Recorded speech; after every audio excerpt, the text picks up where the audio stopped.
ನಮಸ್ಕಾರ, ನೀವು ನೋಡ್ತಾ ಇದ್ದೀರಾ ಜಿ ಕನ್ನಡ ನ್ಯೂಸ್. ನಾನು ಶಿವರಾಮು. ದಿನದ ಎಲ್ಲ ಪ್ರಮುಖ ಸುದ್ದಿಗಳನ್ನು ನೋಡೋಣ ವಿಶೇಷ ಸಮಾಚಾರದಲ್ಲಿ.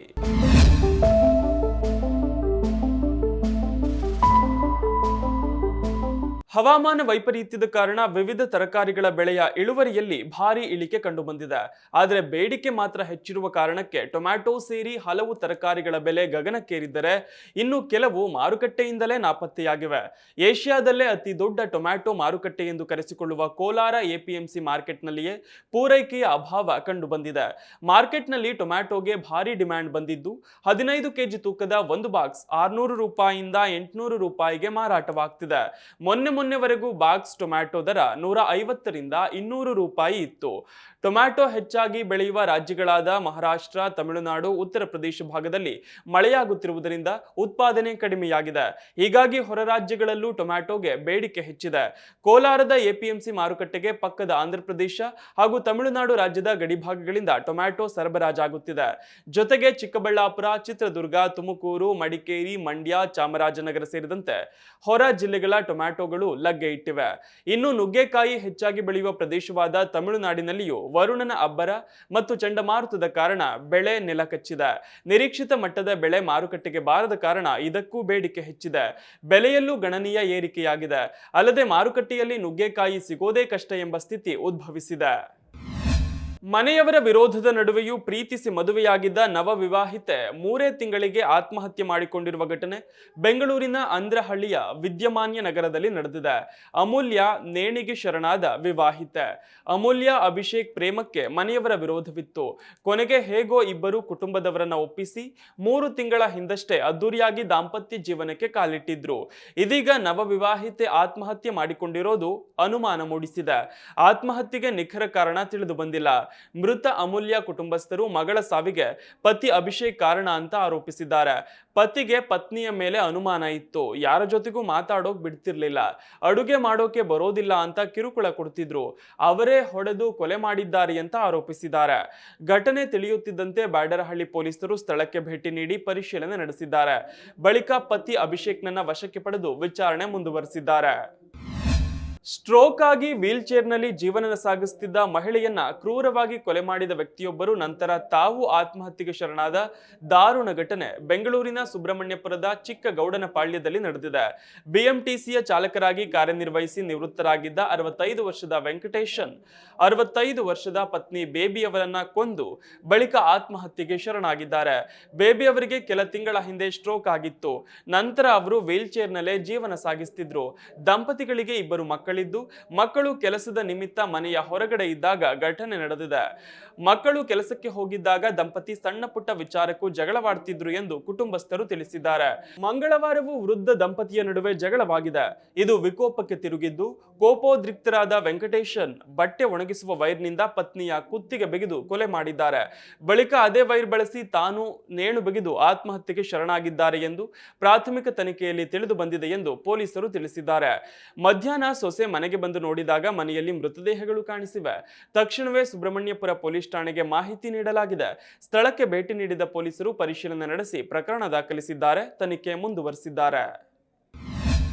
ದಿತ್ವಾ ಚಂಡಮಾರುತದಿಂದ ವಾಯುಭಾರ ಕುಸಿತಕ್ಕೆ ಕಾರಣವಾಗಿದೆ. ಬೆಂಗಳೂರು ಮತ್ತು ಕರ್ನಾಟಕದ ಹಲವಾರು ಕರಾವಳಿ ಜಿಲ್ಲೆಗಳಲ್ಲಿ ಮುಂದಿನ 3 ದಿನಗಳಲ್ಲಿ ಭಾರಿ ಮಳೆಯಾಗುವ ಸಾಧ್ಯತೆ ಇದೆ. ತಮಿಳುನಾಡು, ಪುದುಚೇರಿ ಕರಾವಳಿಯ ಕಡೆ ವಾಯುಭಾರ ಕುಸಿತದಿಂದ ಕರ್ನಾಟಕದ ಕೆಲವು ಭಾಗಗಳಲ್ಲಿ ಭಾರಿ ಮಳೆಯಾಗುವ ಸಾಧ್ಯತೆ ಇದೆ ಎಂದು ಹವಾಮಾನ ಇಲಾಖೆ ಯೆಲ್ಲೋ ಅಲರ್ಟ್ ನೀಡಿದೆ. ಇನ್ನು ಜಿಲ್ಲೆಯ ಉತ್ತರ ಒಳನಾಡು ಭಾಗದಲ್ಲಿ ಒಣಹವೆ ಇರಲಿದೆ. ನಾಳೆ ಕರಾವಳಿ ಮತ್ತು ದಕ್ಷಿಣ ಒಳನಾಡಿನ ಚಾಮರಾಜನಗರ, ಮೈಸೂರು, ಕೊಡಗಿನ ಪ್ರತ್ಯೇಕ ಸ್ಥಳಗಳಲ್ಲಿ ಸಾಧಾರಣ ಮಳೆಯಾಗಲಿದೆ. ಬೆಂಗಳೂರು ಗ್ರಾಮಾಂತರದಲ್ಲಿ ಮಳೆಯಾಗುವ ಮುನ್ಸೂಚನೆ ನೀಡಲಾಗಿದ್ದು ಸಾಮಾನ್ಯವಾಗಿ ಮೋಡ ಕವಿದ ವಾತಾವರಣ ಇರಲಿದೆ. ಮುಂದಿನ 3 ದಿನ ಗುಡುಗು ಸಹಿತ ಮಳೆಯಾಗುವ ಸಾಧ್ಯತೆ ಇದೆ. ಕೆಲವು ಪ್ರದೇಶಗಳಲ್ಲಿ ಬೆಳಗ್ಗಿನ ಜಾವ ಮಂಜು ಬೀಳುವ ಸಾಧ್ಯತೆ ಇದೆ. ಉತ್ತರ ಕನ್ನಡ, ಬಳ್ಳಾರಿ, ದಾವಣಗೆರೆ, ಶಿವಮೊಗ್ಗ, ಉಡುಪಿ, ಚಿಕ್ಕಮಗಳೂರು, ದಕ್ಷಿಣ ಕನ್ನಡ, ಕೊಡಗು, ಮೈಸೂರು, ಚಾಮರಾಜನಗರ, ರಾಮನಗರ, ಬೆಂಗಳೂರು, ಕೋಲಾರ, ಚಿಕ್ಕಬಳ್ಳಾಪುರ, ತುಮಕೂರು, ಚಿತ್ರದುರ್ಗ, ಚಿಕ್ಕಮಗಳೂರು, ಹಾಸನ ಜಿಲ್ಲೆಗಳಲ್ಲೂ ಮುಂದಿನ 3 ದಿನ ಯೆಲ್ಲೋ ಅಲರ್ಟ್ ನೀಡಲಾಗಿದೆ. ಕಳೆದ ನವೆಂಬರ್ 18ರಂದು ಕೋಲ್ಕತ್ತಾದ ಟಿಟಾಗರ್ನಿಂದ ಹೊರಟಿದ್ದ 6ನೇ ಡ್ರೈವರ್ಲೆಸ್ ಮೆಟ್ರೋ ರೈಲು ಸೆಟ್ ಬೆಂಗಳೂರಿನ ಹೆಬ್ಬಗೋಡಿ ಡಿಪೋ ತಲುಪಿದೆ. ಈ ಹೊಸ ರೈಲು ಸೇರ್ಪಡೆಯಿಂದ ರೈಲುಗಳ ನಡುವಿನ ಓಡಾಟದ ಸಮಯ ಮತ್ತಷ್ಟು ಇಳಿಕೆಯಾಗಲಿದೆ. ಆ ಮೂಲಕ ಯೆಲ್ಲೋ ಮಾರ್ಗದ ಮೆಟ್ರೋ ಪ್ರಯಾಣಿಕರಿಗೆ ಬಿಎಂಆರ್ಸಿಎಲ್ ಗುಡ್ ನ್ಯೂಸ್ ನೀಡಿದೆ. ಸದ್ಯ 6ನೇ ಡ್ರೈವರ್ಲೆಸ್ ಮೆಟ್ರೋ ರೈಲು ಸೆಟ್ ಬೆಂಗಳೂರು ತಲುಪಿದೆ. ಈ ಹೊಸ ರೈಲು ಡಿಸೆಂಬರ್ ಅಂತ್ಯಕ್ಕೆ ವಾಣಿಜ್ಯ ಸೇವೆ ಆರಂಭಿಸಲಿದೆ. ಸದ್ಯ ಯೆಲ್ಲೋ ಮಾರ್ಗದಲ್ಲಿ 15ರಿಂದ 18 ನಿಮಿಷಕ್ಕೊಂದು ರೈಲು ಸಂಚಾರ ಮಾಡುತ್ತಿವೆ. ರೈಲುಗಳ ಸಂಖ್ಯೆ ಕಡಿಮೆ ಇರುವುದರಿಂದ ಪ್ರಯಾಣಿಕರು ಆಗಾಗ ಟೀಕಿಸುತ್ತಿದ್ದರು. ಹೊಸ ರೈಲು ಓಡಾಟ ಆರಂಭವಾದರೆ ರೈಲುಗಳ ನಡುವಿನ ಓಡಾಟದ ಸಮಯ 10ರಿಂದ 12 ನಿಮಿಷಕ್ಕೆ ಇಳಿಕೆಯಾಗುವ ಸಾಧ್ಯತೆ ಇದೆ. ಆ ಮೂಲಕ ಪ್ರಯಾಣ ಸುಗಮವಾಗಲಿದೆ.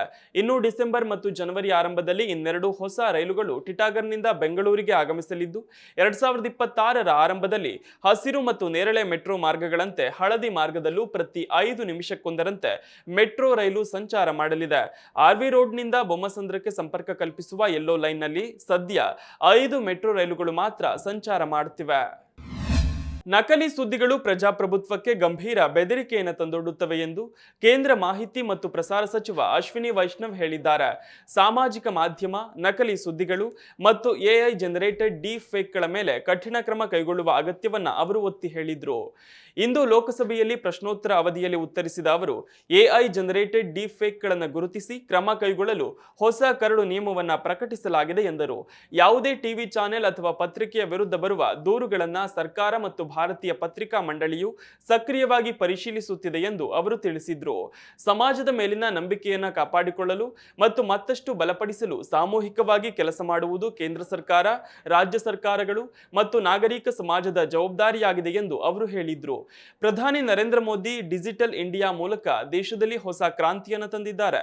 ಭಾರತ ಅದರ ಪಾಸಿಟಿವ್ ಪರಿಣಾಮಗಳನ್ನು ನೋಡ್ತಿದೆ ಎಂದು ಅಶ್ವಿನಿ ವೈಷ್ಣವ್ ಹೇಳಿದ್ದಾರೆ. ದೇಶಾದ್ಯಂತ ಕೋಟ್ಯಂತರ ಕುಟುಂಬಗಳಿಗೆ ಸಂಕಷ್ಟ ನೀಡುತ್ತಿರುವ ಆನ್ಲೈನ್ ಮನಿ ಗೇಮಿಂಗ್ ಅನ್ನು ನಿಯಂತ್ರಿಸಲು ಸರ್ಕಾರವು ಅತ್ಯಂತ ಕಠಿಣ ಕಾನೂನನ್ನು ಜಾರಿಗೆ ತಂದಿದೆ ಎಂದು ಅವರು ಹೇಳಿದರು. ಸಾಮಾಜಿಕ ಮಾಧ್ಯಮವು ಪ್ರತಿಯೊಬ್ಬ ನಾಗರಿಕನಿಗೂ ಒಂದು ವೇದಿಕೆಯನ್ನು ಒದಗಿಸಿದೆ. ಈ ಎಲ್ಲ ಅಂಶಗಳನ್ನು ಗಣನೆಗೆ ತೆಗೆದುಕೊಂಡು ಸರ್ಕಾರವು ಸಮಾಜದ ಅಡಿಪಾಯವನ್ನು ರೂಪಿಸುವ ಸಂಸ್ಥೆಗಳು ಮತ್ತು ನಂಬಿಕೆಯನ್ನು ಬಲಪಡಿಸಲು ಕೆಲಸ ಮಾಡುತ್ತಿದೆ ಎಂದು ಸಚಿವ ಅಶ್ವಿನಿ ವೈಷ್ಣವ್ ಹೇಳಿದರು.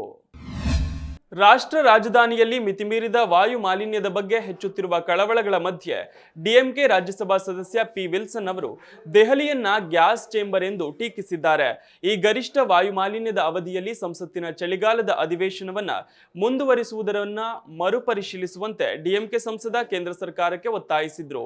ನೀರು, ಮಾಲಿನ್ಯ ತಡೆಗಟ್ಟುವಿಕೆ ಮತ್ತು ನಿಯಂತ್ರಣ ತಿದ್ದುಪಡಿ ಕಾಯ್ದೆ 2024 ಮಣಿಪುರಕ್ಕೆ ವಿಸ್ತರಿಸುವ ನಿರ್ಣಯದ ಮೇಲಿನ ಚರ್ಚೆಯಲ್ಲಿ ಭಾಗವಹಿಸಿ ಮಾತನಾಡಿದ ವಿಲ್ಸನ್, ಮಾಲಿನ್ಯವು ಇನ್ನು ಮುಂದೆ ಕೇವಲ ಕಾನೂನುಬದ್ಧ ಕಾಳಜಿಯಲ್ಲ, ಬದಲಾಗಿ ರಾಷ್ಟ್ರೀಯ ತುರ್ತು ಸ್ಥಿತಿಯಾಗಿದೆ ಎಂದು ಹೇಳಿದ್ರು. ಇಲ್ಲಿಯಷ್ಟು ವಾಯು ಮಾಲಿನ್ಯ ಬೇರೆ ಯಾವ ನಗರದಲ್ಲೂ ಇಲ್ಲ. ದೆಹಲಿ ಗ್ಯಾಸ್ ಚೇಂಬರ್ ಆಗಿ ಮಾರ್ಪಟ್ಟಿದೆ ಎಂದರು.